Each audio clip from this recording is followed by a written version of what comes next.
ఏ ఒక్కడు కూడా YSR Congress party nomination కూడా ఎక్కువ చేసే మనందరం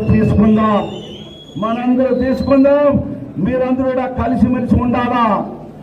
ఎవరికైనా సీట్ ఇస్తే కాళ్ళ గుంజే పని చేయొద్దండి. ఈరోజు మనవాడు మన సర్పంచ్ మన ఇంట్లో ఉంటే రేపు పొద్దున మనం పని చేసేదానికి కూడా ధైర్యంగా ఉంటుంది. మన వాడిని ఈ స్థానిక సమస్య ఎన్నికల్లో పోగొట్టుకుంటే మీకు మర్యాద లేదని చెప్పి మీ అందరికి మరొకసారి హెచ్చరిస్తున్నా. మీరందరూ కూడా ఈ కుళ్ళు కుతంత్రాల రాజకీయాలకి మీరు ఎవరు మాట వినొద్దండి. నేను రాకున్నప్పుడు రౌడీ అన్నాడు, గూంట అన్నాడు, కూనికోలు అన్నాడు. మీ అందరికి తెలుసు నేను రౌడీ కాదు. మా ప్రేమించే గుణము మా గుమ్మనూరు చేరాముకుందని మీ అందరికి తెలిసిన విషయం. ఈ మాట ఎందుకంటే 1 సంవత్సరం అయింది. ఈ రోజు వైఎస్ఆర్ కాంగ్రెస్ పార్టీ వాళ్ళు కేసులు పెట్టుకుంట మనం పెట్టింటే ఒక్కడు కూడా బయటికి వెళ్ళిపోకుండా వైఎస్ఆర్ లీడర్ని ఇంట్లో కూర్చోబెట్టచ్చు. ఎందుకు? వాడు కూడా రేపు పొద్దున్న తెలుసుకొని మన పార్టీకి జేజేలు పలికే రోజు వస్తుందని చెప్పేసి కాబట్టి మనందరూ కూడా ఈ స్థానిక సంస్థల ఎన్నికల వరకు కూడా వాళ్ళకి టైం ఇస్తాం.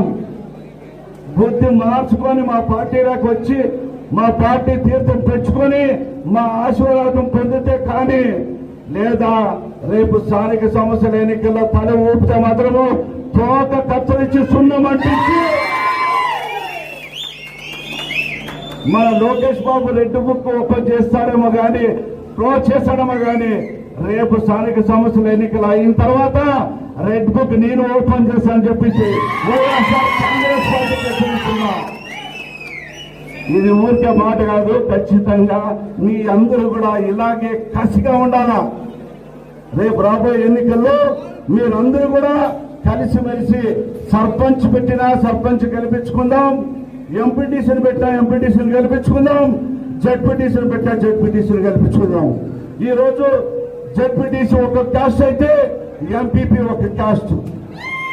మేము మీ అందరికి మాటిస్తున్నా, ఎంపీపీ ఒక క్యాస్ట్ అయితే జడ్పీటీసీ ఒక క్యాస్ట్.